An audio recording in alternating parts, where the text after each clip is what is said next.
สบายดีตอนเช้าท่านผู้ชมที่เคารพสบายดีท่านผู้ชมที่เคารพตอนท่านผู้ชมเข้าสู่การรายงานข่าวเช้าอรุณใหม่จากของข่าวโทรภาพแห่งชาติข่าวเช้าประจำวันจันทร์วันที่ 16 กุมภาพันธ์ 2026ข่าวภาคนี้พบกับโฆษกพันงานสุธิพงศ์ผมด้วยค่ะพระเจ้าสุริวัลย์ผลเยี่ยมสบายดีตอนเช้าสบายดีตอนเช้าพันงานเจ้าเช้ามื้อนี้เช่นเคยท่านผู้ชมมีหลายข่าวที่น่าสนใจมานำเสนอต่อท่านผู้ชมเป็นต้นคอมเมนต์ข่าวเกี่ยวกับการลงไปหาเสียงของบรรดาผู้แทนผู้สมัครขับเลือกตั้งสมาชิกสภาแห่งชาติสุดที่10และสมาชิกสภาแห่งและสมาชิกสภาประชาชนขันแขวงสุดที่5ซึ่งมาฮอดปัจจุบันนี้บรรดา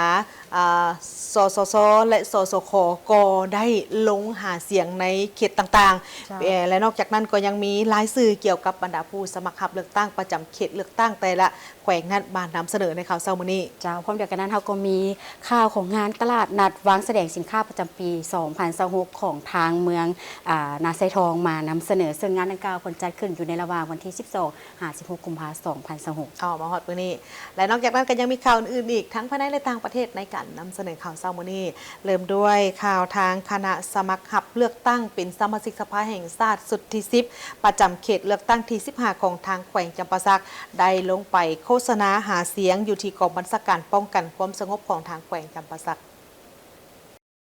การลงเคลื่อนไหวของผู้สมัครสมาชิกสภาแห่งชาติคณะที่1ในครั้งนี้นำโดยทานสอนไซศรีพันดรกรรมการกรมการเมืองศูนย์กลางพรรคนายกรัฐมนตรีแห่งสาธารณรัฐประชาธิปไตยประชาชนลาวผู้สมัครสมาชิกสภาแห่งชาติสุดที่10เขตเลือกตั้งที่15แขวงจำปาสักนำเบอร์1พร้อมด้วยคณะผู้สมัครสมาชิกสภาแห่งชาติทั้งเก่าทานโดยการให้เกียรติต้อนรับของทานพันเอกบุญเอียงพันวงศาคณะประจำภาคแขวงหัวหน้ากองบัญชาการป้องกันความสงบแขวงจำปาสักมีคณะภาคคณะบรรษานายและพลตำรวจเขาร่วมต้อนรับในพิธีผู้มีสิทธิ์เลือกตั้งได้รับฟังการผ่านประวัติย่อและการเคลื่อนไหวของผู้สมัครสมาชิกสภาแห่งชาติเขตเลือกตั้งที่15ทั้ง20ทานแต่เบอร์1หาเบอร์20โอกาสนี้ทานสอนไซศรีพันดรกรรมการกรมการเมืองศูนย์กลางพรรคนายกรัฐมนตรีแห่งสปปลาวผู้สมัครสมาชิกสภาแห่งชาติสุดที่10เขตเลือกตั้งที่15แขวงจำปาสักเบอร์1ได้มีคำเห็นพบปะเนื้อในที่สำคัญท่านได้ยกให้เห็นพระบทบาทสิทธิหน้าที่และความหมายความสำคัญของสภาแห่งชาติการเลือกตั้งสมาชิกสภาแห่งชาติและสมาชิกสภาประชาชนขันแขวงเป้าหมายก็เพื่อพันขยายจัดตั้งปฏิบัติระบบการเมืองในระยะใหม่ของพรรคในการสืบต่อบูรณะระบอบประชาธิปไตยประชาชนของสปปลาว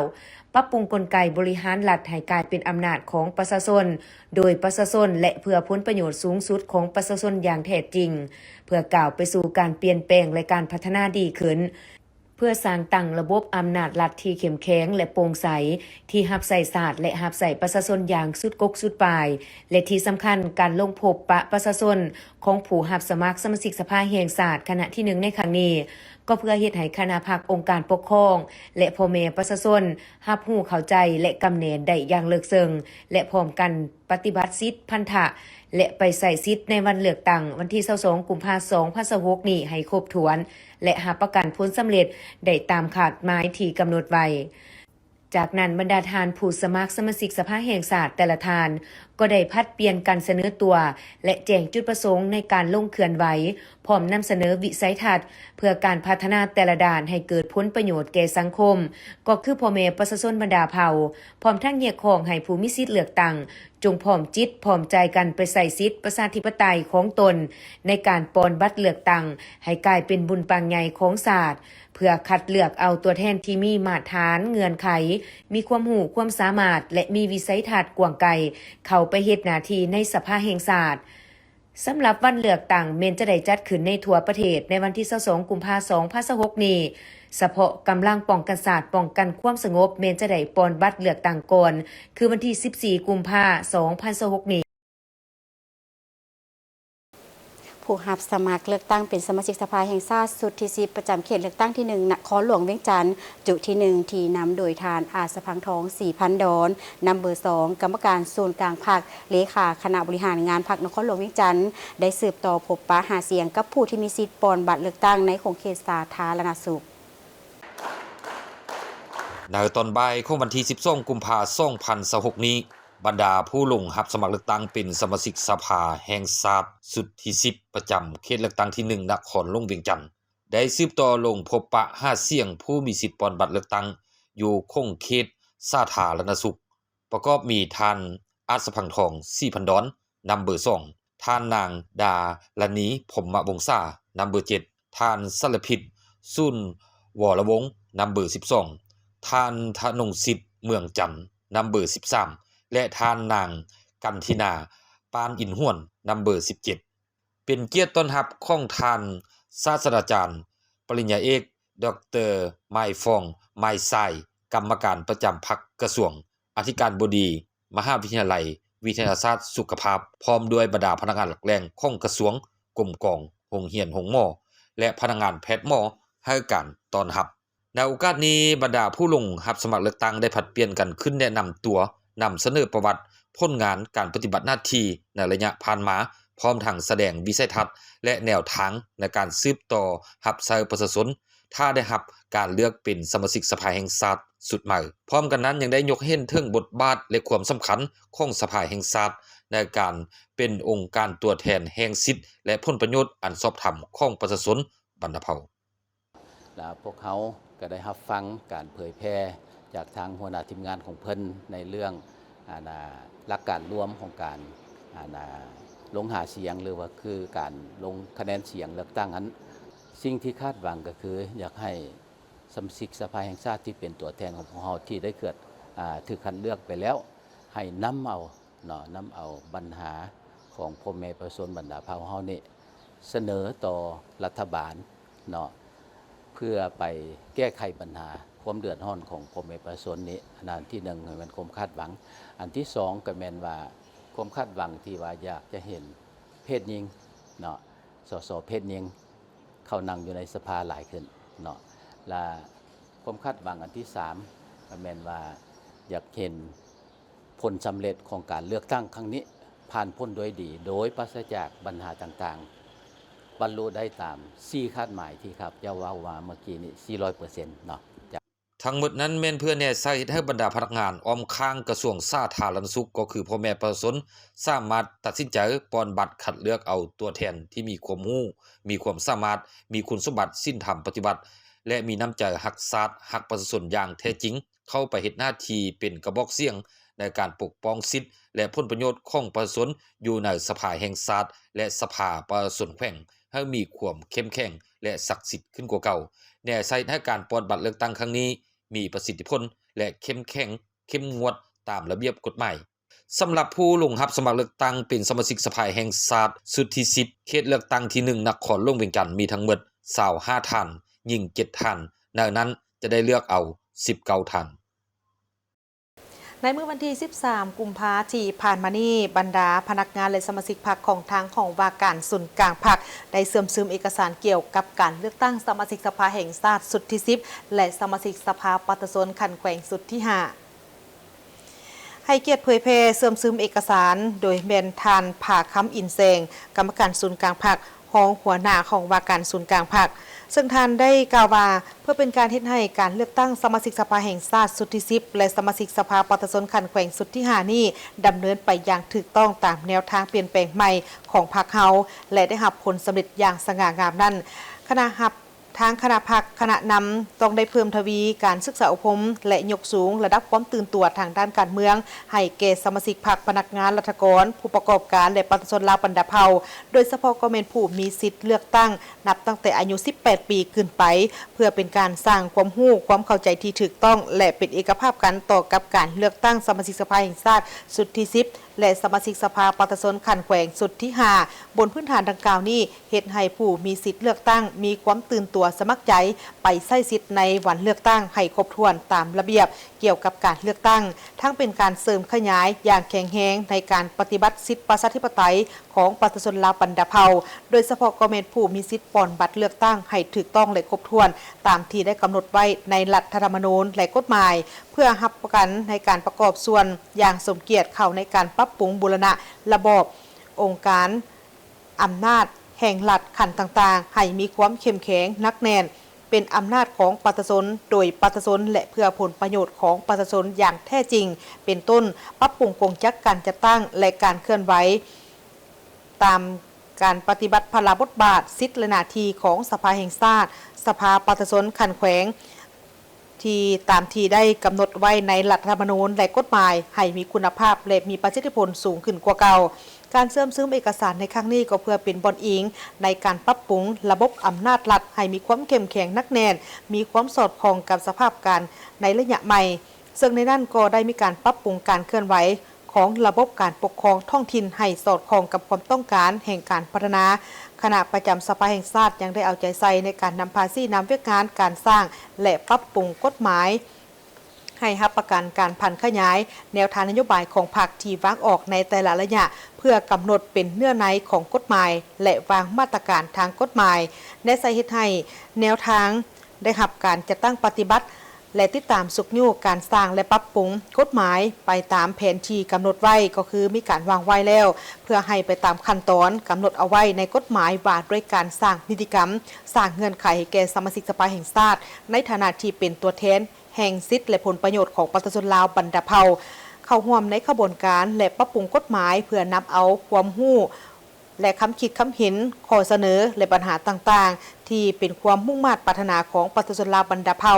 มากำหนดเข้าในเนื้อในของกฎหมายเฮ็ดให้กลายเป็นกฎหมายของประชาชนโดยประชาชนและเพื่อผลประโยชน์ของประชาชนอย่างแท้จริง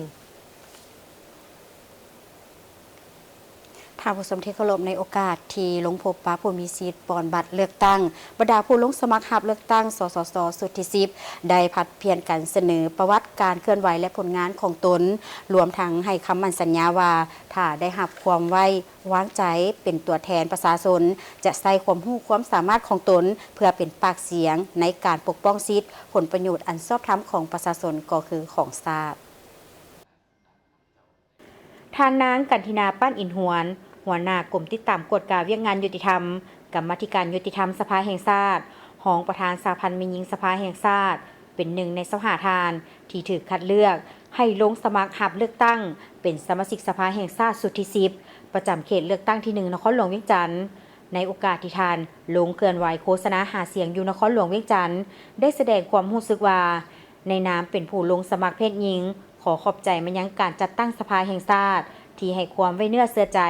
คัดเลือกเอาตนเองมาเป็นผู้สมัครเลือกตั้งเป็นสมาชิกสภาแห่งชาติสุทธิ10ประจำเขตเลือกตั้งที่1นครหลวงเวียงจันทน์เบอร์17ถ้าหากได้ถูกเลือกตั้งให้เป็นสมาชิกสภาแห่งชาติสุทธิ10ให้คำมั่นสัญญาว่าจะนำใส่ความรู้ความสามารถเพื่อเป็นตัวแทนให้แก่ประชาชนชาวนครหลวงเวียงจันทน์เว้ารวมเว้าเฉพาะก็แม่นการเป็นตัวแทนให้เพศหญิงลาวบรรดาเผ่าปฏิบัติหน้าที่ในเวทีการเมืองเพื่อพิจารณาปัญหาสำคัญของนครหลวงเวียงจันทน์ก็คือปัญหาสำคัญของชาติอยู่ในกล่องประชุมสภาประชาชนนครหลวงเวียงจันทน์ก็คือในกล่องประชุมสภาแห่งชาติท่านนางกันทินาป้านอินหวนนำเบอร์17ผู้ลงสมัครรับเลือกตั้งเป็นสมาชิกสภาแห่งชาติสุทธิ10เขตเลือกตั้งที่1นครหลวงเวียงจันทน์เกิดเมื่อวันที่10สิงหาปี1982ที่แขวงหลวงน้ำทาปัจจุบันอยู่บ้านฮองแกเมืองไซเซธานครหลวงเวียงจันทน์ระดับการศึกษาจบปริญญาตรีคณะอักษรศาสตร์สาขาภาษาลาววรรณคดีจบชั้นสูงสาขาการบริหารธุรกิจจากวิทยาลัยลาวอเมริกาจบหลักสูตรการคุ้มครองรัฐจากสาธารณรัฐเกาหลีภายหลังที่ข้าพเจ้าได้เรียนจบอยู่มหาวิทยาลัยแห่งชาติในปี 2006 แล้วข้าพเจ้าก็ได้มาเฮ็ดเวียกอยู่สภาแห่งชาติในปี 2007 และเริ่มจากการเป็นพนักงานคณะวารสารผู้แทนประชาชนของสภาแห่งชาติในปี 2008 ข้าพเจ้าก็ได้รับการแต่งตั้งให้มาเป็นเลขาช่วยเวียกเลขาของห้องประธานสภาแห่งชาติสุทธิ6และนับจากนั้นข้าพเจ้าก็ได้เฮ็ดเวียกเป็นเลขาของประธานสภาแห่งชาติสุทธิ7และก็สุทธิ8ซึ่งตลอดระยะของการเคลื่อนไหวของข้าพเจ้าเป็นการเป็นเสนาธิการให้กับเลขาเป็นเสนาธิการให้กับการนำของสภาแห่งชาติตลอดระยะผ่านมาเนาะก็ถือว่าเป็นเสนาธิการรอบด้านให้แก่การก้าเกียมการเคลื่อนไหวเวียกงานให้เพิ่นในการเคลื่อนไหวเวียกงานทั้งภายในและก็ต่างประเทศเนาะในปี 2021 ข้าพเจ้าได้ถูกแต่งตั้งให้เป็นหัวหน้ากลุ่มติดตามกฎการเวียกงานผลงานที่พ้นเด่นในระยะการเป็นหัวหน้ากลุ่มติดตามกฎการเวียกงานยุติธรรมได้มีส่วนร่วมในเวียกงานสำคัญคือปรับปรุงกฎหมายว่าด้วยการแก้ไขคำห้องถูกปรับปรุงการติดตามกฎกาและประเมินผลการจัดตั้งปฏิบัติกฎหมายใน4ของเขตยุติธรรมเป็นกองเลขาในการประเมินการจัดตั้งปฏิบัติรัฐธรรมนูญปี 2015และคนครัวเนื้อในรัฐธรรมนูญปี 2025 เป็นกองเลขาค้นคว้าสรุป 40 ปี แห่งการเปลี่ยนแปลงใหม่ขององค์การนิติบัญญัติสวยเวียกคณะสมาชิกสภาแห่งชาติเพศหญิงในการฝึกอบรมและการเกี่ยมความพร้อมให้แก่ผู้สมัครสมาชิกสภาแห่งชาติและสมาชิกสภาประชาชนขันแขวงที่เป็นเพศหญิงเพื่อให้บรรลุคาดหมาย 30 ส่วนห้อยตามการชี้นำของภาครัฐ การติดตามกฎการเวียงงานยุติธรรมนั้นแม่นรับผิดชอบในเวียงงานของศาลประชาชนองค์การอัยการประชาชนองค์การปฏิบัติคำตัดสินของศาลองค์การสืบสวนสอบสวนและในเวียงงานด้านการสอบรัฐบางหลวงซึ่งตลอดระยะผ่านมาในระยะ5 ปีที่ข้าพเจ้าเป็นหัวหน้ากลุ่มนั้นข้าพเจ้าก็ได้ร่วมกับหมู่คณะในการประกอบส่วนการเป็นเสนาธิการให้กับกรรมาธิการยุติธรรมอันพ้นเด่นในเวียงงานพ้นเด่นซึ่งข้าพเจ้าพร้อมด้วยหมู่คณะในการนำพาเวียงงานเฮ็ดนั้นก็แม่นการติดตามกฎการประเมินการจัดตั้งปฏิบัติกฎหมายใน4กฎหมายในของเขตยุติธรรมพร้อมนั้นข้าพเจ้าก็ยังได้รับโอกาสได้ประกอบในกองเลขาในการดำเนินการประเมินการจัดตั้งปฏิบัติรัฐธรรมนูญปี 2015 แล้วก็ค้นคว้าเนื้อในรัฐธรรมนูญปี 2025 นอกจากนั้นข้าพเจ้าก็ยังได้รับโอกาสจากคณะประจำสภาแห่งชาติให้มอบหมายให้เข้าอยู่ในกองเลขาในการค้นคว้าบท40 ปีการจัดตั้งปฏิบัติการเปลี่ยนแปลงใหม่ขององค์การนิติบัญญัติของสภาแห่งชาติของพวกเราซึ่งก็เห็นว่าข้าพเจ้าก็ได้รับความไว้วางใจจากการจัดตั้งเนาะก็คือว่าทางคณะประจำสภาแห่งชาติมอบให้ข้าพเจ้าได้ลงมาสมัครเป็นผู้สมัครรับเลือกตั้งสภาแห่งชาติเป็นสมาชิกสภาแห่งชาติสุดที่10ประจำเขต1นครหลวงเวียงจันทน์หากว่าข้าพเจ้าได้รับความไว้วางใจจากพ่อแม่ประชาชนชาวนครหลวงเวียงจันทน์ข้าพเจ้าก็เชื่อมั่นว่าข้าพเจ้าจะนำใช้ความรู้ความสามารถของข้าพเจ้าในการเป็นตัวแทนของประชาชนชาวนครหลวงเวียงจันทน์เรารวมเราเฉพาะก็แม่นการเป็นตัวแทนของเพศหญิงของพวกเฮาให้ไปปฏิบัติหน้าที่ในเวทีการเมืองเนาะเพื่อพิจารณาปัญหาสำคัญของนครหลวงก็คือพิจารณาปัญหาสำคัญของประเทศชาติอยู่ในกองประชุมสภาประชาชนนครหลวงก็คือกองประชุมสภาแห่งชาติโอกาสดังกล่าวทานนางกันทินาป้านอินหวนผู้สมัครรับเลือกตั้งเป็นสมาชิกสภาแห่งชาติเขตเลือกตั้งที่1นครหลวงเวียงจันทน์นำเบอร์ 17ยังคาดหวังว่าในวันที่22 กุมภาพันธ์ที่จะมาถึงนี้บรรดาทานจะนำไส้สิทธิ์ของตนอย่างเต็มส่วนในการค้นคว้าพิจารณาเลือกเอาบรรดาผู้แทนที่ตนเห็นว่าเหมาะสมที่จะมาเป็นตัวแทนเข้าไปนั่งในสภาแห่งชาติและยังได้แนะนำวิธีการเลือกผู้แทนคือการเลือกแม่นการจงซื้อไว้จำนวนผู้สมัคร25 ทานให้จงซื้อไว้19 ทานและขีดออก6 ทานและมื้อนี้เราก็จะนำเสนอรายชื่อและชีวประวัติย่อของบรรดาสสสเขตเลือกตั้งที่3แขวงหลวงน้ำทาซึ่งมีจำนวนผู้สมัครทั้งหมด10 ทานเลือกเอา7 ทานสำหรับรายชื่อของบรรดาสมาชิกสภาแห่งชาติเขตเลือกตั้งที่3แขวงหลวงน้ำทามีจำนวนผู้สมัคร10 ทานเลือกเอา7 ทานประกอบมีรายชื่อดังนี้นัมเบอร์1ท่านนางอัมไพวรรอบบุญเพลงกรรมการศูนย์กลางพรรคกรรมการคณะประจำพรรคสภาแห่งชาติหัวหน้าของว่าการสภาแห่งชาติสมาชิกสภาแห่งชาติสุดที่9เสนอโดยคณะประจำสภาแห่งชาตินัมเบอร์2ท่านพลโทคำกิ่งผุยลามณีวงศ์กรรมการศูนย์กลางพรรคเลขาคณะบริหารงานพรรคแขวงหลวงน้ำทาเสนอโดยคณะกรรมการปกครองแขวงหลวงน้ำทานัมเบอร์3ท่านกงเพชรแก้วบัวพากรรมการพรรคแขวงรองประธานสภาประชาชนแขวงสมาชิกสภาแห่งชาติสุดที่9เสนอโดยคณะกรรมการปกครองแขวงหลวงน้ำทานัมเบอร์4ท่านนางเกษรแสงยวงศ์กรรมการพรรคแขวงประธานคณะบริหารงานสหพันธ์แม่หญิงแขวงหลวงน้ำทาสมาชิกสภาแห่งชาติสุดที่9เสนอโดยคณะกรรมการปกครองแขวงหลวงน้ำทานัมเบอร์5ท่านจันทสุรินทร์มั่นประดิษฐ์คณะประจำสภาประชาชนแขวงหัวหน้าของว่าการสภาประชาชนแขวงสมาชิกสภาแห่งชาติสุดที่9เสนอโดย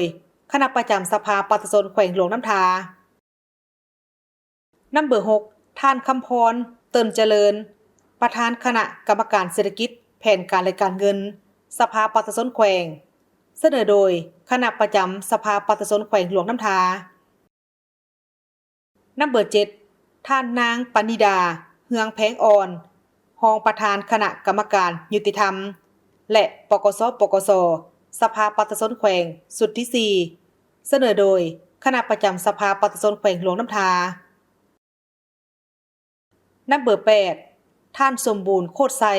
กรรมการหน่วยผักฮักทานหัวหน้ากรมเศรษฐกิจการผลิตกรรมาธิการเศรษฐกิจเทคโนโลยีและสิ่งแวดล้อมสภาแห่งชาติเสนอโดยคณะประจำสภาแห่งชาตินับเบอร์ 9ท่านพันเอกพรแก้วพงษ์แสนหลวงคณะประจำพรรคกองบัญชาการห้องกองบัญชาการป้องกันความสงบแขวงเสนอโดยกองบัญชาการป้องกันความสงบแขวงนับเบอร์ 10ท่านนันทวงศ์นันทราชคณะพรรคฮักทานห้องหัวหน้าแผนกการเงินแขวงเสนอโดยแผนกการเงินแขวงหลวงน้ำทาผู้สมัครรับเลือกตั้งเป็นสมาชิกสภาแห่งชาติสุดที่ 10และสมาชิกสภาขั้นแขวงสุดที่ 5ประจำเขตเลือกตั้งที่ 4แขวงอุดมไซได้ลงโฆษณาหาเสียงที่กองบัญชาการทหารเมืองนำพาโดยฐานโสนสุวรรณปัญญาวงศ์กรรมการพรรคแขวงเลขาคณะบริหารงานพรรคเมืองพร้อมด้วยผู้สมัครรับเลือกตั้งคันเมืองมีบรรดาคณะพรรคคณะบัญชานายและพลทหารนายและพลตำรวจภายในส่งกำลังให้การต้อนรับเป็นอย่างดีในการเคลื่อนไหวโฆษณาหาเสียงครั้งนี้ผู้รับสมัครเลือกตั้งสมาชิกสภาประชาชนคันแขวงสสคสุทธิ 5เขตเลือกตั้งเมืองลาก็ได้แนะนำและผ่านประวัติโดยย่อการเคลื่อนไหวของตนจากนั้นก็ได้ผ่านประวัติย่อเกี่ยวกับผู้รับสมัครเลือกตั้งสมาชิกสภาแห่งชาติสุดที่ 10ประจำเขตเลือกตั้งที่ 4แขวงอุดมไซมีทั้งหมด11ท่านหญิง4ท่านพร้อมได้เชิญชวนให้พนักงานหลักแรงภายในส่งกำลังผู้มีสิทธิเลือกตั้งที่เข้าร่วมประกอบส่วนเข้าในการกะเกี่ยมและดำเนินการเลือกตั้งให้เป็นขบวนการฝึกฟื้นถือเอาการเลือกตั้งครั้งนี้เป็นคือกับปางบุญใหญ่ของชาติดำเนินไปด้วยบรรยากาศเบิกบานมวลซื่นมีประชาธิปไตยและถูกต้องตามกฎหมายทั้งนี้ก็เพื่อรับประกันให้แก่การโฆษณาหาเสียงของผู้สมัครรับเลือกตั้งเป็นสมาชิกสภาแห่งชาติและสภาประชาชนแขวงได้รับผลดีมีความเป็นเอกภาพในทั่วแขวงทั้งรับประกันได้การนำพาของพรรคสอดคล้องกับรัฐธรรมนูญกฎหมายและสภาพความเป็นจริงของแขวงเพื่อศึกษาอบรมให้ผู้มีสิทธิ์ปนบัตรเลือกตั้งรับรู้และเข้าใจแจ้งตื่นเกี่ยวกับความหมายความสำคัญของการเลือกตั้ง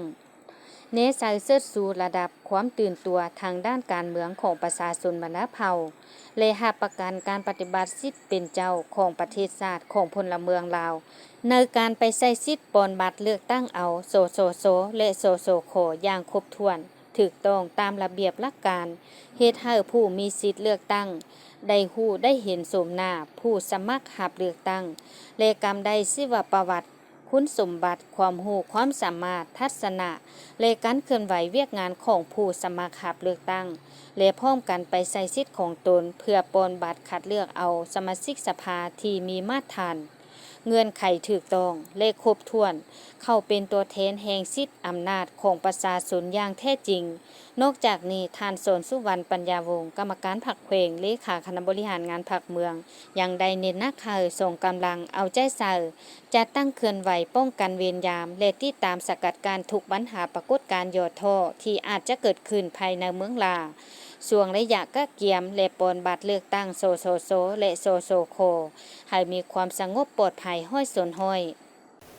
ส่วนทางด้านผู้สมัครรับเลือกตั้งเป็นสมาชิกสภาแห่งชาติสุดที่ 10และสมาชิกสภาปฏิสนขันแขวงสุดที่ 5ประจำเขตเลือกตั้งที่ 7ของทางแขวงไสยบุรีก็ได้สืบต่อในการลงหาเสียงและเสนอตัวต่อบรรดาพ่อแม่ปฏิสนอยู่ที่เมืองเพียงแขวงไสยบุรีซึ่งนำโดยท่านเพ่งนิรันดร์คำพันเพ่งกรรมการศูนย์กลางพรรคเลขาพรรคแขวงประธานสภาปฏิสนแขวงไสยบุรีผู้รับสมัครเลือกตั้งนำเบอร์ 1พร้อมผู้รับสมัครสมาชิกสภาแห่งชาติจำนวน13ท่านหญิง4ท่านและสภาประชาชนแขวงสุดที่ 5ประจำเขตเลือกตั้งเมืองเพียง7ท่านหญิง3ท่านโดยการต้อนรับของทานคำพันธ์คำภูบัวประธานคณะกรรมการปกครองเมืองเพียงพร้อมกันนำเมืองเป็นเกียรติเข้าร่วมติดตามการลงหาเสียงของทานนางอาลี วงนอบุญธรรมกรรมการศูนย์กลางพรรคประธานศูนย์กลางสหพันธ์แม่หญิงลาวคณะกรรมการการเลือกตั้งระดับชาติมีคณะกรรมการการเลือกตั้งคันแขวงการนำเมืองพนักงานอาวุโสบำนาญพร้อมพนักงานหลักแหล่งของเมืองเข้าร่วมสำหรับการลงเคลื่อนไหวพบปะเสนอตัวต่อผู้มีสิทธิ์เลือกตั้งในครั้งนี้บรรดาผู้รับสมัครสมาชิกสภาแห่งชาติและสมาชิกสภาประชาชนแขวงได้ขึ้นเสนอชื่อและประวัติการเคลื่อนไหวของตนเองพร้อมทั้งเสนอจุดประสงค์ในการลงเคลื่อนไหวให้ผู้มีสิทธิ์เลือกตั้งได้รับรู้เข้าใจเพื่อเลือกเอาคนดีมีคุณสมบัติครบมัดท่านเงินไขเข้าเป็นตัวแทนของทุกสันคนและประชาชนเข้าสู่สภาและในโอกาสนี้บรรดาผู้รับสมัครเลือกตั้งสมาชิกสภาแห่งชาติและสมาชิกสภาประชาชนแขวงพร้อมทางตั้งหน้าคณะกรรมการการเลือกตั้งระดับชาติได้เรียกร้องให้ผู้มีสิทธิ์เลือกตั้งจงได้ยกสูงประชาธิปไตยในการใช้สิทธิ์ใช้เสียงของตนตามรัฐธรรมนูญในฐานะพลเมืองลาวด้วยความรับผิดชอบสูงและพร้อมจิตพร้อมใจกันไปใช้สิทธิ์ปอนบัตรเลือกตั้งเอาผู้แทนที่มีคุณสมบัติมีความรู้ความสามารถมีวิสัยทัศน์กว้างไกลเพื่อเป็นตัวแทนให้ประชาชนเข้าสู่สภาพร้อมกันสุกยูขบวนการด้านต่างๆเพื่อเตรียมพร้อมในทุกด้านเพื่อรับประกันให้มีความสงบปลอดภัยในวันเลือกตั้งให้ได้ห้อยส่วนห้อยและมีผลสำเร็จตามคาดหมายสำหรับการลงโฆษณา5เสียงพบปะเสนอโตอยู่เมืองเพียงในครั้งนี้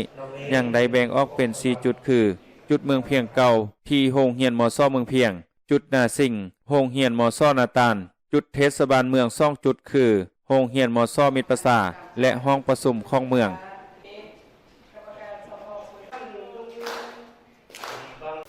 ผู้สมัครรับเลือกตั้งเป็นสมาชิกสภาประชาชนขันแขวงสุดที่ 5 เขตเลือกตั้งไซจำพรแขวงบริคำไซได้ลงเคลื่อนไหวโฆษณาหาเสียงอยู่ที่กลุ่มบ้านนาแจ้งและกลุ่มบ้านเมืองจำในนั้นประกอบมี6บ้านคือบ้านนาแจงบ้านคำกุณา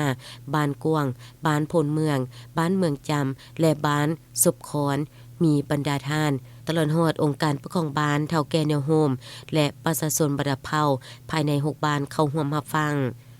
ในพิธีประทานผู้แทนสมัครรับเลือกตั้งสมาชิกสภาประชาชนแขวงสุดที่ 5 เขตเลือกตั้งเมืองไซจำพรได้ผัดเปลี่ยนกันขึ้นเสนอชื่อประวัติผลงานการเคลื่อนไหวของตนในตารางระยะให้ผู้มีสิทธิ์ปอนบัตรเลือกตั้งได้รับรู้พร้อมนำเบอร์ผู้สมัครรับเลือกตั้งตามลำดับดังนี้ 1. ท่านไก่สอนจันทร์ศินา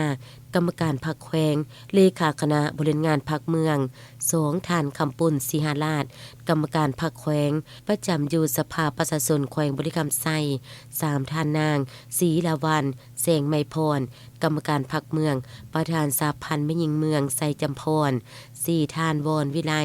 สมบัติมูลวงศ์เลขาหน่วยพรรคหัวหน้าแขนงทรัพยากรน้ำอุตุนิยมและอุทกศาสตร์แขวงบริคำไซ 5. ท่านสมใจว่างห้องเลขาหน่วยพรรคห้องหัวหน้าห้องการยุติธรรมเมืองไซจำพร 6. ท่านนางไม้บุญสัญญจักรผู้กฎกาห้องหัวหน้าคณะโฆษณาพรมเมืองไซจำพร 7. ท่านนางหอมจันมณีห้องเลขาหน่วยพรรคห้องหัวหน้าห้องการแห่งงานและสวัสดิการสังคมเมืองไซจำพรสำหรับเขตเลือกตั้งเมืองไซจำพรมีผู้แทนลงสมัครรับเลือกตั้งเป็นสมาชิกสภาประชาชนแขวงสุดที่ 5 มีทั้งหมด7ท่านหญิง3ท่านเลือกเอา5ท่านในโอกาสที่คณะผู้แทนลงสมัครรับเลือกตั้งสมาชิกสภาประชาชนแขวงสุดที่ 5 อยู่เขตเลือกตั้งที่เมืองไซจำพรได้ลงโฆษณาหาเสียงในครั้งนี้ท่านไก่สนจันทร์ศินากรรมการพรรคแขวงเลขาคณะบริหารงานพรรคเมืองต่างหน้าให้การนำคันเมืองยังมอบดอกไฟโซลาร์เซลล์จำนวน35ดอกให้บ้านนาแจง10ดอกบ้านคำกุณา10ดอกบ้านกวง10ดอกและบ้านพลเมือง10ดอกรวมมูลค่า45.5 ล้านกว่ากีบคณะผู้แทนผู้สมัครรับเลือกตั้งสมาชิกสภาแห่งชาติสุดที่10ประจำเขตเลือกตั้งที่12แขวงขมวนได้ลงไปหาเสียงและเสนอตัวต่อบรรดาพ่อแม่ประชาชนอยู่ที่เมืองหินบูนโดยการให้เกียรติเข้าร่วมติดตามของท่านบุญมีพิมพ์สรประธานสภาประชาชนแขวงขมวนห้องประธานคณะกรรมการเลือกตั้งขั้นแขวงมีคณะกรรมการเลือกตั้งขั้นเมืองหินบูนตลอดฮอดกำลังป้องกันชาติป้องกันความสงบและพนักงานรัฐกรภายในเมืองหินบูนเข้าร่วมอย่างพร้อมเพรียง ในโอกาสดังกล่าวบรรดาผู้รับสมัครเลือกตั้งแต่ละท่านก็ได้พัดเปลี่ยนกันขึ้นแนะนำเกี่ยวกับประวัติความเป็นมาของตนพร้อมทางเสนอให้เห็นผลงานการเคลื่อนไหวที่ผ่านมาต่อผู้มีสิทธิ์ป้อนบัตรเลือกตั้งซึ่งการโฆษณาหาเสียงของผู้สมัครรับเลือกตั้งเป็นสมาชิกสภาแห่งชาติที่10แม่นแน่ใส่เพิ่มความรู้และความเข้าใจเกี่ยวกับทัดแท้ของระบอบการเมืองภายในประเทศเกี่ยวกับความเห็นของต้องการทางด้านโครงประกอบการจัดตั้งและบุคลากรสมาชิกสภาแห่งชาติที่10ให้เห็นได้สิทธิและหน้าที่พันธะของพลเมืองในการไปใช้สิทธิ์ป้อนบัตรเลือกตั้งเอาสมาชิกสภาแห่งชาติที่10ทางเฮ็ดให้ผู้มีสิทธิ์เลือกตั้งได้ฮู้ได้เห็นผู้สมัครรับเลือกตั้งและกำไดชีวประวัติการเคลื่อนไหวเวียกงานของผู้สมัครเลือกตั้งเพื่อเป็นบ่อนอิงในการเลือกตั้งเอาผู้สมัครรับเลือกตั้งเป็นสมาชิกสภาแห่งชาติพร้อมเดียวกันยังได้เชิญชวนให้ประชาชนลาวประดับเผ่าผู้มีสิทธิ์เลือกตั้งจงได้พร้อมพากันออกไปใช้สิทธิ์ของตนป้อนบัตรเลือกตั้งเอาสมาชิกสภาแห่งชาติและสภาประชาชนแขวงในวันที่22กุมภาพันธ์2026ที่จะมาถึงนี้ให้เป็นกระบวนการอันฟดฟื้นถือการเลือกตั้งเป็นคือกับปางบุญใหญ่ของชาติบนพื้นฐานมีประชาธิปไตยถูกต้องตามกฎหมายเพื่อรับประกันให้การเลือกตั้งสมาชิกสภาแห่งชาติที่10บรรลุผลสำเร็จตามระดับคาดหมายที่วางไว้บรรดาองค์คณะภาคทุกคันก็คือภาคส่วนรับผิดชอบต้องได้เอาใจใส่นำพาผู้มีสิทธิเลือกตั้งไปป้อนบัตรให้ครบถ้วน100%นำพาผู้มีสิทธิเลือกตั้งให้ฮู้ใส่สิทธิ์ในการป้อนบัตรเลือกตั้งถูกต้องตามระเบียบการเลือกตั้ง100%นำพาเวียกงานป้องกันชาติป้องกันความสงบให้มีความสงบและมีความปลอดภัย100%เฮ็ดให้เวียกงานป้อนบัตรเลือกตั้งรับประกันความโปร่งใสและสำเร็จทันตามกำหนดเวลา100%ปัญหาสำคัญแม่นเพื่อให้ประชาชนได้เลือกเอาผู้ที่มีความรู้ความสามารถและมีเงื่อนไขมัดฐานเข้าไปเป็นตัวแทนแห่งสิทธิ์และผลประโยชน์อันชอบธรรมของตนอยู่ในสภาผู้สมัครรับเลือกตั้งเป็นสมาชิกสภาแห่งชาติสุดที่10ประจำเขตเลือกตั้งที่15แขวงจำปาสักคณะที่2สืบต่อลงโฆษณาหาเสียงอยู่ที่ทางบ้านดงยางเมืองโพนทองการพบปะผู้มีสิทธิ์เลือกตั้งครั้งนี้ได้มีการผ่านประวัติโยของผู้สมัครแต่ละทานจากนั้นคณะผู้สมัครก็ได้เสนอตัวต่อผู้มีสิทธิ์ป้อนบัตรเลือกตั้งพร้อมทั้งแสดงวิสัยทัศน์ของตนในการรับใช้ประชาชนพร้อมนี้ก็ได้รับฟังคำเห็นและบางคำเสนอของผู้มีสิทธิ์เลือกตั้งตื่มอีกโอกาสนี้ท่านปริญญาเอกอรุณไซศูนย์นาลาดกรรมการศูนย์กลางภาคเลขาคณะบริหารงานภาคแขวงจำปาสักประธานคณะกรรมการเลือกตั้งคันแขวงก็ได้มีคำเห็นซึ่งท่านได้ยกให้เห็นพระบทบาทสิทธิหน้าที่และความหมายความสำคัญของสภาแห่งชาติการเลือกตั้งสมาชิกสภาแห่งชาติและสมาชิกสภาประชาชนขันแขวงก็เพื่อปรับปรุงกลไกการบริหารรัฐให้กลายเป็นอำนาจของประชาชนโดยประชาชนและเพื่อผลประโยชน์สูงสุดของประชาชนอย่างแท้จริงเฮ็ดให้พ่อแม่ประชาชนรับรู้เข้าใจและกำเนิดอย่างลึกซึ้งและพร้อมกันปฏิบัติสิทธิพันธะและไปใส่สิทธิ์เลือกตั้งในวันที่22กุมภาพันธ์2026ให้ครบถ้วนและหาประกันผลสำเร็จให้ได้ตามคาดหมาย400%จากนั้นบรรดาผู้สมัครทั้ง10ท่านได้ขึ้นเสนอตัวและประวัติโยวิสัยทัศน์ต่อผู้มีสิทธิ์เลือกตั้งในการรับใช้พ่อแม่ประชาชนเป็นต้นแม่นการปฏิบัติสิทธิหน้าที่ของสมาชิกสภาตามระเบียบกฎหมายกำหนดไว้ลงติดแทดกับท้องถิ่นหากฐานเพื่อนำเอาคำเสนอความมุ่งมั่นปรารถนาของพ่อแม่ประชาชนเข้าสู่สภาเพื่อค้นคว้าพิจารณาแก้ไขในต่อหน้ากลุ่ม4ดงย่างมี9บ้านคือบ้านดงย่างอุสุน้องดงดอนจิกน้องสะลาลาดวาลีแก่งกลางดองโจดและบ้านวังเต่ามี 2,079 ครอบครัวมี 2,018 หลังคาเรือนมีพลเมืองทั้งหมด 12,826 คนยิ่ง 5,820 คนในนั้นผู้มีสิทธิ์ป้อนบัตรเลือกตั้ง 5,048 คน ยิง 2,644 คนสำหรับผู้สมัครขับเลือกตั้งสมาชิกสภาแห่งชาติเขตเลือกตั้งที่15แขวงจำปาสักมีทั้งหมด20ฐานในนั้นเลือกเอา15ฐานขีดออก5ฐาน และผู้สมัครขับเลือกตั้งสมาชิกสภาประชาชนขันแขวงมี7ฐานยิง2ฐานในนั้นเลือกเอา5ฐานขีดออก2ฐาน มาติดตามเบิ่งข่าวกองประชุมสัมมนาวิทยาศาสตร์ต่อกับการปรับปรุงพลบทบาทและการเคลื่อนไหวของสภาการค้าและอุตสาหกรรมแห่งชาติลาวซึ่งได้มีขึ้นในมื้อวันที่13กุมภาพันธ์ที่ผ่านมาโดยการให้เกียรติเป็นประธานของท่านเฉลิมไซกรมสิทธิ์รองนายกรัฐมนตรีโดยมีบรรดาท่านรัฐมนตรีคณะนำกระทรวงองค์การเทียบเท่าและภาคส่วนที่เกี่ยวข้องจุดประสงค์ของกองประชุมในครั้งนี้ก็เพื่อเป็นการเปิดเวทีปรึกษาหารือและระดมความคิดต่อกับการปรับปรุง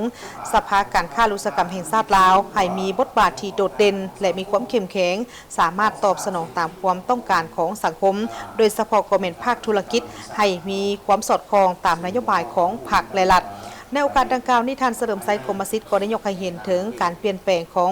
สภาพภาวะวิสัยที่เรียกร้องให้มีการทบทวนคืนถึงบทบาทของสภาการค้าและอุตสาหกรรมแห่งชาติลาวและมีความจำเป็นในการปรับปรุงสภาการค้าและอุตสาหกรรมแห่งชาติลาวโดยเฉพาะก็เป็นการกำหนดที่ตั้งและพระบทบาทของสภาการค้าและอุตสาหกรรมแห่งชาติลาวให้เป็นที่ยอมรับและมีความเป็นเอกภาพกันทางภาครัฐและภาคธุรกิจและเพื่อเป็นกำลังแหงหนึ่งที่สำคัญในการขับเคลื่อนยุทธศาสตร์และแผนพัฒนาเศรษฐกิจสังคมของประเทศให้ในแต่ละระยะและภายในกองประชุมครั้งนี้ก็ได้มีการรับฟังการจัดตั้งปฏิบัติการเคลื่อนไหวของสภาการค้าและอุตสาหกรรมแห่งชาติลาวในระยะที่ผ่านมาการเสนอปรับปรุงดำรัส237/นย.และพร้อมเดียวกันนั่นก็ได้มีการรับฟังคำคิดคำเห็นจากทางภาครัฐวิสาหกิจธุรกิจเอกชนต่อกับการปรับปรุงสภาการค้าและอุตสาหกรรมแห่งชาติลาวโดยเน้นใส่5หัวข้อที่สำคัญก็คือการกำหนดที่ตั้งและพระบทบาทปรึกษาหารือเกี่ยวกับการยกระดับสภาการค้าและอุตสาหกรรมแห่งชาติให้เป็นองค์การจัดตั้งสูงสุดของทางภาคธุรกิจเฮ็ดหน้าที่เป็นขั้วต่อที่เข้มแข็งระหว่างภาครัฐและภาคธุรกิจการขยายหน้าที่และขอบเขตสิทธิในการกำหนดขอบเขตสิทธิและหน้าที่เพื่อสร้างความเข้มแข็งให้แก่องค์การจัดตั้งมีพลบทบาทสูงขึ้นในสังคมและสามารถปรับตัวให้ทันกับการเปลี่ยนแปลงของเศรษฐกิจโลกกลไกทางด้านสมาชิกค้นคว้าความเหมาะสมในการกำหนดให้หัวหน่วยธุรกิจขนาดใหญ่เข้าเป็นสมาชิกแบบบังคับและการสร้างมาตรการจูงใจให้แก่จุลวิสาหกิจขนาดน้อยและกลางหรือ MSME เข้าร่วมอย่างกว้างขวางการคุ้มครองสมาคมเศรษฐกิจปรึกษาหารือเกี่ยวกับการนำเอาสมาคมเศรษฐกิจต่างๆให้มาเคลื่อนไหวภายใต้การคุ้มครองของทางสภาการค้าและอุตสาหกรรมแห่งชาติลาวเพื่อเป็นความเป็นเอกภาพกันในการซี่นำพาและการกำหนดองค์การคุ้มครองเพื่อซอกหารูปแบบของการคุ้มครองที่เหมาะสมเฮ็ดให้การบริหารงานนั้นมีความโปร่งใสคล่องตัวและมีประสิทธิผลสูงสุดในวันที่13กุมภาพันธ์2026ที่สำนักงานองค์การกวดสอบแห่งรัฐทานเวียงทวิศรเทพจันทร์ประธานองค์การกวดสอบแห่งรัฐได้รับต้อนการมาเยี่ยมยามและเฮ็ดเวียกของดร.นางอิสมายาตูนประธานองค์การกวดสอบแห่งอินโดนีเซียพร้อมด้วยคณะในโอกาสเดินทางมาเยี่ยมยามลาวการเดินทางมาเยี่ยมยามและเฮ็ดเวียกของดร.นางอิสมายาตูนในครั้งนี้ถือเป็นขีดหมายที่สำคัญในการประกอบส่วนเข้าในการเสริมสร้างและความเอาใจใส่ในการเสริมขยายสายพัวพันมิตรภาพและการหัวมือที่เป็นมูลเสื้ออันดีน้ำกันระหว่าง2ประเทศของพวกเขาซึ่งเป็นปีที่2ของประเทศที่มีสายพัวพันการทูตครบรอบ69ปี30สิงหาคม1975 30สิงหาคม2026การมาเคลื่อนไหวเยี่ยมยามในครั้งนี้ประธานสภากวดสอบแห่งอินโดนีเซียพร้อมด้วยคณะได้เข้าร่วมพบปะ2ฝ่ายกับประธานองค์การกวดสอบแห่งรัฐสาธารณรัฐประชาธิปไตยประชาชนลาวพร้อมเดียวกันนั้นได้จัดกองประชุมถอดถอนบทเรียนด้านวิชาการในหัวข้อการเข้าถึงข้อมูลการกวดสอบอยู่ขั้นศูนย์กลางและท้องถิ่นบนพื้นฐานผ่านขยายแผนการร่วมมือ2ฝ่ายและบทบันทึกความเข้าใจ MOU ขององค์การกวดสอบแห่งรัฐสาธารณรัฐประชาธิปไตยประชาชนลาวกับสภากวดสอบแห่งอินโดนีเซีย ในโอกาสการพบปะและเฮ็ดเวียกร่วมกันในครั้งนี้ องค์การกวดสอบแห่งรัฐสาธารณรัฐประชาธิปไตยประชาชนลาวกับสภากวดสอบแห่งอินโดนีเซียได้รายงานสภาพการจัดตั้งปฏิบัติเวียกงานของแต่ละฝ่ายให้รับทราบและทบทวนคืนผลสำเร็จในการร่วมมือในระยะผ่านมาและเสนอทิศทางการร่วมมือ2ฝ่ายเพื่อเป็นการสร้างความเข้มแข็งให้ทั้ง2องค์การกวดสอบแห่งรัฐคือสืบต่อพบปะเยี่ยมยามอย่างเป็นปกติเพื่อแลกเปลี่ยนบทเรียนซึ่งกันและกันตามแผนกิจกรรมร่วมมือ2ฝ่าย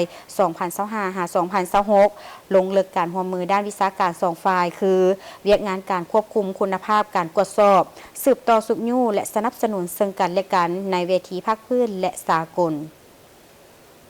หน่วยกรรมบาลภาคฐานของทางหอสมุดแห่งชาติและแขนงส่งเสริมการอ่านได้มีการร่วมกันจัดกิจกรรมขึ้นนั่นก็คือกิจกรรมการส่งเสริมการอ่านเนื่องในโอกาสวันสร้างตั้งกรรมบาลลาวครบรอบ70 ปีภายใต้หัวข้อหักการอ่านตามห้อยกรรมบาลลาวโดยภายใต้การสนับสนุนของทางมูลนิธิเอเชียประจำลาวเข้าร่วมในครั้งนี้โดยมีทานสำราญหลวงอภัยอำนวยการหอสมุดแห่งชาติทานนางพวงวันพรหมมีไซรองหัวหน้ากรมวรรณคดีและพิมพ์จำหน่ายท่านวงเดือนแก้วสุริวงศ์รองประธานคณะบริหารงานสหพันธ์กรรมบาลกระทรวงวัฒนธรรมและการท่องเที่ยวพร้อมด้วยพนักงานครูอาจารย์และบรรดาน้องน้อยนักเรียนเข้าร่วม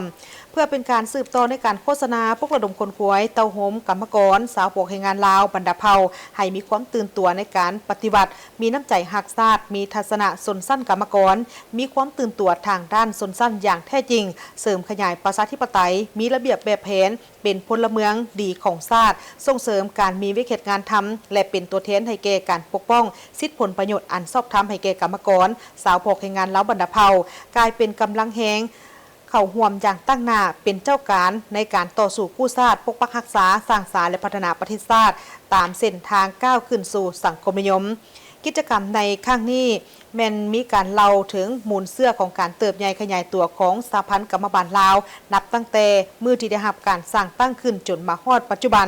กิจกรรมการลินเกมและการถามตอบความรู้รอบตัว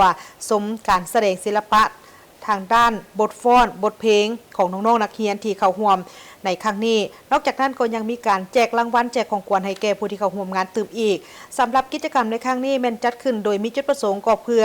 เป็นการปลูกฝังนิสัยในการหักการอ่านให้แก่บรรดาลูกหลานของกรรมกรพนักงานทหารตำรวจรวมไปฮอดบรรดาพ่อแม่ประชาชน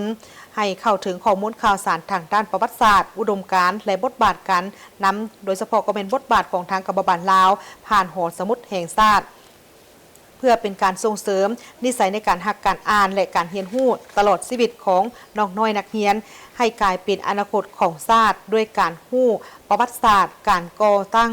การเคลื่อนไหวและผลงานอันที่พ้นเด่นของกรรมบาลลาวผ่านปึ้มเอกสารและสื่อการอ่านต่างๆเพื่อเป็นการเสริมความรู้ความสามารถในการประกอบอาชีพอย่างปลอดภัยและมั่นคงงานวางแสดงสินค้าครั้งที่19ของเมืองนาไซทองประจำปี 2026 ได้เริ่มแต่วันที่ 12-16 กุมภาพันธ์ 2026 ได้มีห้านค้าเข้าร่วมงานวางแสดงและขายสินค้าจำนวน 355 ห้านงานวางแสดงสินค้าได้จัดขึ้นในวันที่ 12 กุมภาพันธ์ 2026 ที่บ้านแจ้งสว่างเมืองนาไซทองนครหลวงเวียงจันทน์เข้าร่วมมีทานทวีไซเหมาสมภูรองประธานคณะกรรมการปกครองนครหลวงเวียงจันทน์มีหัวหน้าแผนกการอำนวยการปกครองเมืองผู้ประกอบการธุรกิจและพ่อแม่ประชาชนเข้าร่วมในพิธีคณะรับผิดชอบจัดงานได้ขึ้นรายงานสภาพการเกี่ยมงานซึ่งได้ยกให้เห็นความเป็นมาในการจัดงานตลาดนัดในครั้งนี้เมืองนาไซทองมีทั้งหมด54บ้านมี6กลุ่มและมีประชากร 92,000 กว่าคนเป็นเมืองที่มีเนื้อที่ทำการผลิตที่กว้างขวางมีระบบชลประทานใหญ่น้อย16แห่งซึ่งกลายเป็นทายแหงในการพัฒนาเศรษฐกิจของเมืองให้ขยายตัวในแต่ละด้านซึ่งแสดงออกให้เห็นถึงการประกอบอาชีพของประชาชนส่วนใหญ่แม่นชาวเกษตรกรกว่าเอา75ส่วนห้อยดังนั้นจึงสามารถเว้าได้ว่าเมืองนาไซทองเป็นเมืองอู่ข้าวอู่ปลาผลิตเสบียงอาหารให้นครหลวงเวียงจันทน์โดยเฉพาะสินค้าเกษตรกรรมมีไก่ไข่ข้าวซีนปลาผักสินค้าหัตถกรรมและสินค้าอื่นๆนอกจากนี้ยังมีโรงสร้างหัตถกรรมโรงงานอุตสาหกรรมผลิตภัณฑ์ปรุงแต่งกสิกรรมและตลาดที่เป็นบ่อนซื้อขายผลิตภัณฑ์ของประชาชน ห้านค้ายกยอย ศูนย์พัฒนาและบริการด้านการเกษตรห้วยซ้อนห้วยซั่วสินค้าโอดอปหัวหน่วย SME ผลิตเป็นสินค้า ธนาคาร สถาบันการเงินจุลภาค สถานที่ท่องเที่ยวธรรมชาติสวนวัฒนธรรมบรรดาเผ่าและสินค้าทาแหงที่เฮ็ดให้เมืองนาทรายทองขยายตัวอย่างต่อเนื่อง การจัดงานตลาดนัดในครั้งนี้ เป็นการสร้างเงื่อนไขอำนวยความสะดวกให้ชาวเกษตรกรชาวสร้างหัตถกรรมโรงงานอุตสาหกรรม หัวหน่วยธุรกิจขนาดจุลวิสาหกิจวิสาหกิจขนาดน้อยและกลางภายในเมืองและต่างเมืองได้นำเอาสินค้าของตนมาวางแสดงและขายในงานตลาดนัดครั้งวันที่29ประจำปี 2026 จุดประสงค์เพื่อกระตุ้นสุขยูและส่งเสริมการผลิตทางด้านกสิกรรม อุตสาหกรรม และหัตถกรรมของประชาชนกลุ่มกองรวมหมู่หัวหน่วยธุรกิจจุลวิสาหกิจวิสาหกิจขนาดน้อยและกลาง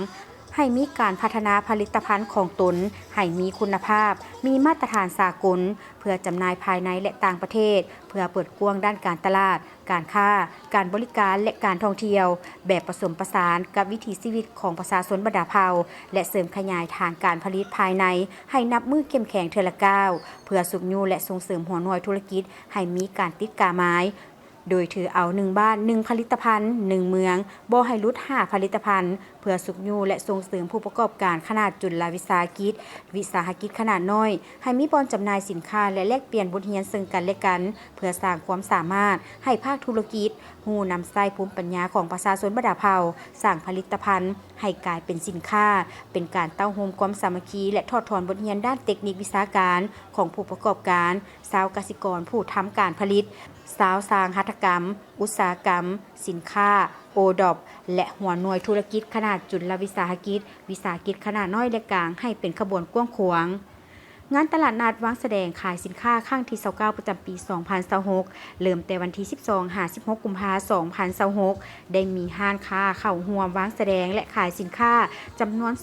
355ห้านเป็นต้นกลุ่มกองรวมหมู่และองค์การอ้อมข้างเมืองมี10ห้านผลิตภัณฑ์สินค้าโอดอปภายในเมืองมี6ห้านครอบครัวตัวแบบผลิตภัณฑ์สินค้าด้านต่างๆมี50ห้านผลผลิตของประชาชนภายในเมือง54บ้านมี54ห้านโรงจักรโรงงานโรงสร้างหัตถกรรมมี13ห้านนอกนั้นยังมีหัวหน่วยบริษัทและตัวแทนจำหน่ายสินค้าผลิตภัณฑ์จากบรรดาเมืองอ้อมข้างและแขวงจำนวนหนึ่งเข้ามาวางแสดงและขายได้มีจำนวนทั้งหมด355ห้านที่เข้าร่วมในงานวางแสดงครั้งนี้จะพาท่านผู้ชมไปเบิงกิจกรรมเนื่องในโอกาสของการจัดงานมหกรรมบุญสร้างประจำปี 2026 อยู่ที่แขวงไสยบุรีในมื้อวันที่ 13 กุมภาพันธ์ที่ผ่านมาก็มีพิธีใส่บาตรเพื่อเป็นสิริมงคลโดยมีบรรดาการนำภาครัฐพร้อมทั้งข้าราชการต่างๆพนักงานประชาชนนักท่องเที่ยวทั้งภายในและต่างประเทศเข้าร่วมอย่างหนาแน่นให้เกียรติเข้าร่วมงานมีประสงค์สามเณรการนำขันสูงภายในแขวงและบนชนที่มาจากหลายแขวงเพื่อร่วมพิธีใส่บาตรอย่างคับค้าหนาแน่นท่านเพ็งนิรันดร์คำพันเพ็งเลขาพรรคแขวงประธานสภาประชาชนแขวงธัญบุรีได้ขึ้นไต่เทียนและหลั่นค้องก่อนดำเนินพิธีทางศาสนาการจัดพิธีใส่บาตรในครั้งนี้บ่เพียงแต่เป็นการสืบสานประเพณีอันดีงามของชาวลาวแต่ยังเป็นการสะท้อนถึงความศรัทธาในพุทธศาสนาและความสามัคคีของชุมชนท่านดวงตาไซบุตรห้องเลขาพรรคแขวงประธานคณะกรรมการปกครองแขวงได้กล่าวว่าการใส่บาตรครั้งนี้เพื่ออุทิศส่วนบุญกุศลถึงบรรพบุรุษของสร้างควรสร้างที่ได้ล่วงลับไปแล้วเชิงบุญสร้างปีนี้ก็เราได้มีหลายกิจกรรมเป็นต้นก็เป็นกิจกรรมในการเล่นมาราธอนเพื่อปลุกระดมกองทุนเพื่ออาหารให้อาหารสร้างแล้วก็กิจกรรมตลาดนัดกิจกรรมประกวดธิดาในงานบุญสร้างแล้วก็อันสำคัญเมื่อเปิดวันที่14มื้อนี้ก็ถือว่าแม่นสิได้มีรายการแห่ขบวนของก้อนประชาชนบรรดาเผ่าชาวธัญบุรี8เผ่าแล้วก็แม่นการแห่ก้อนกำลังแต่ละเมือง11เมืองแล้วก็แห่โลโก้มหกรรมบุญสร้างอันสำคัญแม่นได้แห่ขบวนสร้าง ซึ่งมีสร้างทั้งหมดถึง50 ตัวเป็นหยังจึงว่าเอา50 ตัวเนี่ยว่าตรงกับวันศาสตร์ครบรอบ50 ปีพอดีดังนั้นในโอกาสจัดงานบุญสร้างปี2026นี้ซึ่งเป็นครั้งที่19ในนามประธานองค์การปกครองแขวงในนามประธานบุญสร้างข้าพเจ้าขอเชิญชวนบรรดาทานแขกทางภายในและต่างประเทศมาท่องเที่ยวงานมหกรรมบุญสร้างแขวงสระบุรีประจำปี2026นี้ซึ่งภายหลังจัดมื้ออื่นแล้วพวกเรายังจะสืบต่อมีรายการท่องเที่ยวหลายบ่อนที่สัญบุรีพวกเราท่องเที่ยวสร้างภูแคนท่องเที่ยวติดพันกับวิถีสร้างอยู่อ่างน้ำเตียนและก็ท่องเที่ยววัดสีบุญเฮืองบ้านใหญ่ท่องเที่ยววัดภูทอกและกิจกรรมต่างๆหลายกิจกรรมอันสำคัญถือว่ามันวันที่15-16ที่มีการขี่สร้าง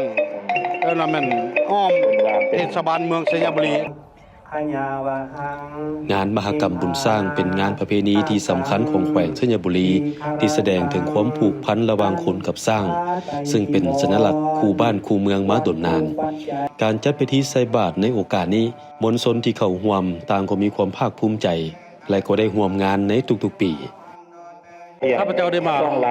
ร่วมงานอันนี้ก็เป็นบริษัทวิไลพรมีความรู้สึกภาคภูมิใจอย่างยิ่งที่สุด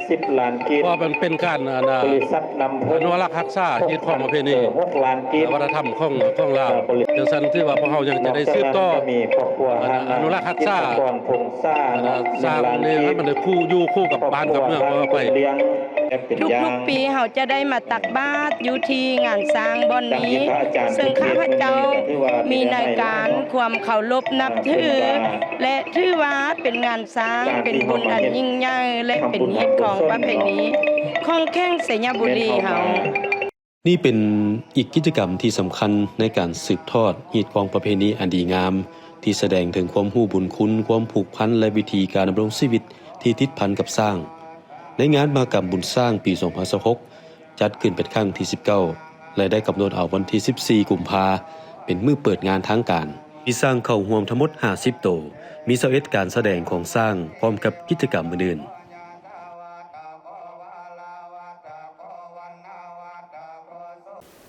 แขวงไชยบุรีเป็นแขวงหนึ่งที่มีประวัติศาสตร์อันยาวนานซึ่งประชาชนนำใส่สร้างติดพันกับการดำรงชีวิตเพื่อเป็นการอนุรักษ์ปกป้องรักษาสร้างให้มีความยืนยงท่านผู้ชมในงานบุญมหกรรมบุญสร้างประจำปี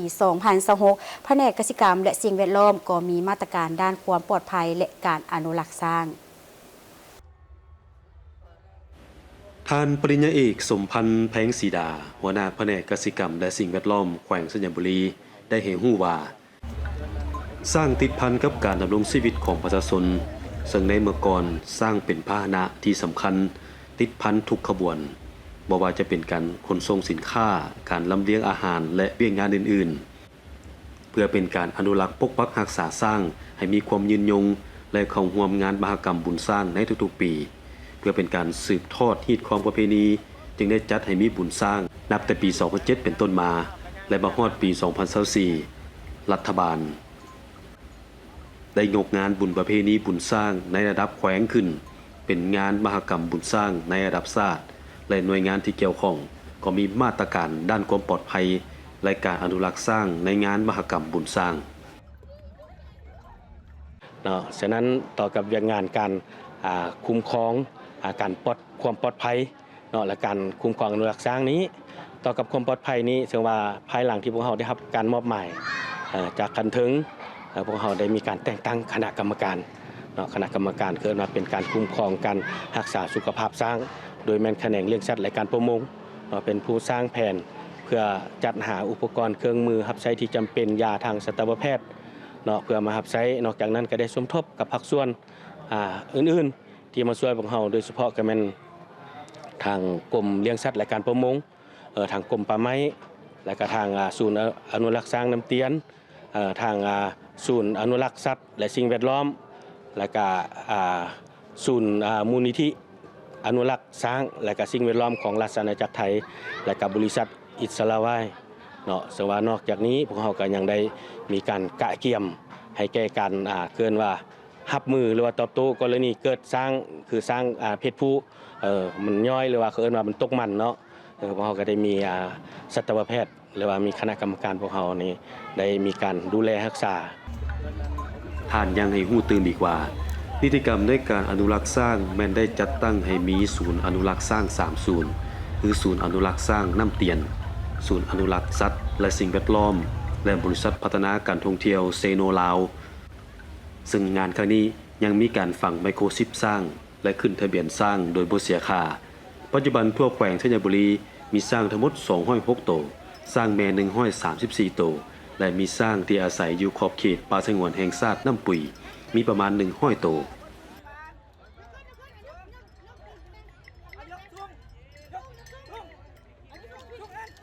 บรรดาสื่อมวลชนลาวได้เยี่ยมยามโรงงานพุดค้นปรุงแต่งคำเงินอยู่ที่บ้านห้วยทรายของเมืองหลองแจ้งแขวงไซสมบูรณ์ในระหว่างวันที่9ถึงวันที่11กุมภาพันธ์2026นี้การเยี่ยมยามในครั้งนี้นำพาโดยทานวันตุลารักนุชหัวหน้ากรมเลขาประจำหัวหน้าคณะโฆษณาอบรมศูนย์กลางภาคมีทานสมศักดิ์สกุลคำของหัวหน้ากรมสื่อมวลชนมีคณะบริหารบริษัทผู้เบี้ยไมนิ่งจำกัดพร้อมด้วยภาคส่วนเกี่ยวข้องให้การต้อนรับจุดประสงค์ของการลงเคลื่อนไหวเยี่ยมยามครั้งนี้เพื่อเก็บกำข้อมูลข่าวสารการจัดตั้งปฏิบัติของโครงการในระยะผ่านมาเป็นต้นแม่นผลการดำเนินงานด้านเศรษฐกิจผลการดำเนินงานด้านสุขภาพและความปลอดภัยด้านสิ่งแวดล้อมผลการดำเนินงานด้านสังคมและเวียกงานอื่นๆทานวาย่างหัวหน้าคุมงานห้องควบคุมระบบการผลิตคำเงินได้รายงานในหัวว่าห้องการควบคุมระบบการผลิตคำเงินเป็นแผนกหนึ่งที่มีความสำคัญหลายต่อการดำเนินงานควบคุมการผลิตเนื่องจากการเคลื่อนไหวจะตั้งปฏิบัติภายในโรงงานแม่นดำเนินภายใต้ระบบควบคุมผ่านระบบคอมพิวเตอร์โดยเฉพาะระบบการขนส่งและระบบการผลิตเหตุให้ระยะผ่านมาจนถึงปัจจุบันแม่นรับประกันคุณภาพความปลอดภัยจากนั้นบรรดาสื่อมวลชนก็ได้ไปเยี่ยมชมห้องซ่อมแปลงเทคนิคโรงบำบัดน้ำเสียสารเก็บเมียนสารกัมมันตภาพรังสีที่เป็นส่วนผสมในการผลิตคำเงินตื่มอีกสำหรับโรงงานขุดค้นปรุงแต่งคำเงินบ้านห้วยทรายเมืองหลองแจ้งแขวงไซสมบูรณ์เริ่มผลิตในปี 2012 นำใช้วิธีการขุดค้นแบบบ่อเทิงหน้าดินซึ่งเป็นวิธีการขุดค้นที่นำใช้อย่างกว้างขวางในวงการอุตสาหกรรมบ่อแฮซึ่งป้อนแฮเข้าโรงงานผลิตและปรุงแต่งที่นำใช้ระบบจับแฮด้วยธาตุอายกักบอนและไส้ตะนางแยกแฮแบบแหงโน้มถ่วงในวันที่10กุมภาพันธ์2026สื่อมวลชนลาวได้สืบต่อลงเยี่ยมยามโรงงานขุดค้นปรุงแต่งทองคำอยู่เมืองอนุวงศ์แขวงไซสมบูรณ์เพื่อเบิ่งการจะตั้งปฏิบัติของแผนกสิ่งแวดล้อมของบริษัทผู้เบี้ยไมนิ่งจำกัดโดยได้รับฟังการรายงานจากทานหารจันทวงศ์ผู้จัดการแผนกสิ่งแวดล้อมบริษัทผู้เบี้ยไมนิ่งซึ่งทานได้กล่าวว่าแผนกสิ่งแวดล้อมของบริษัทผู้เบี้ยไมนิ่งแม่นมีเวียก2ภาคส่วนใหญ่คือภาคส่วนติดตามคุณภาพและเบิ่งเวียกงานฟื้นฟูสิ่งแวดล้อมเป็นหลักการคุ้มครองเวียกงานเกี่ยวกับสิ่งเศษเหลือต่างๆอยู่โครงการภูคำและห้วยทรายการคุ้มครองสิ่งแวดล้อมแล้วก็ติดตามกฎการเนาะซึ่งว่าบ่อนที่เฮามาอยู่นี่เนาะตอนนี้นี่ก็คือเป็นบ่อนที่ปล่อยน้ำออกจากอ่างหางแห่เนาะซึ่งว่าเป็นหนองทดลองปลาเนาะซึ่งว่าในฤดูฝนเฮาจะได้เริ่มมีการปล่อยน้ำเนาะออกจากอ่างหางแห่เนื่องจากมันมีปริมาณน้ำฝนตกมาในพื้นที่เฮ็ดเวียกของเฮาหลายเนาะฉะนั้นเฮาจะต้องได้ปล่อยน้ำส่วนเกินนั้นออกซึ่งว่าก่อนจะปล่อยออกนี่เฮาก็ได้มีการบำบัดคุณภาพน้ำให้ได้อยู่ในเกณฑ์มาตรฐานสิ่งแวดล้อมแล้วเราก็ได้มีการติดตั้งเครื่องอุปกรณ์ติดตามคุณภาพน้ำอยู่ในหนองอ่างหางแห่แล้วก็อยู่ในจุดปล่อยออกนี้ซึ่งว่าเราสามารถติดตามแบบออนไลน์แบบเรียลไทม์ได้เนาะตัวนี้แล้วก็ตัวอย่างคุณภาพน้ำนะเราก็ได้เก็บเข้าไปห้องทดลองของบริษัทผู้เบี้ยเฮาแล้วก็ส่งไปทดวิจัยอยู่ห้องทดลองภ ทานหารจันทวงศ์ได้กล่าวเติมอีกว่าในโครงการนี้มีห้องติดตั้งอุปกรณ์ที่สามารถติดตามคุณภาพสิ่งแวดล้อมแบบเรียลไทม์คือมีอุปกรณ์ติดตั้งเพื่อรายงานให้รับทราบอยู่หน้าจอเกี่ยวกับเรื่องสภาพอากาศปริมาณน้ำฝนอุณหภูมิรายงานอยู่หน้าจอที่มีอุปกรณ์ไปติดตั้งไว้จุดสำคัญต่างๆเพื่อจะรายงานผลเซ็นค่าคุณภาพน้ำที่สามารถบันทึกข้อมูลได้ตลอดเวลาทั้งหมดนี้คือการรายงานข่าวเช้าอรุณใหม่จากของข่าวโทรภาพแห่งชาติแล้วพบกันได้ไหมในการรายงานข่าวภาคต่อไปส่วนข่าวภาคนี้โฆษกทั้งสองพร้อมกับทีมข่าวเช้าลาท่านผู้ชมไปก่อน สบายดี สบายดี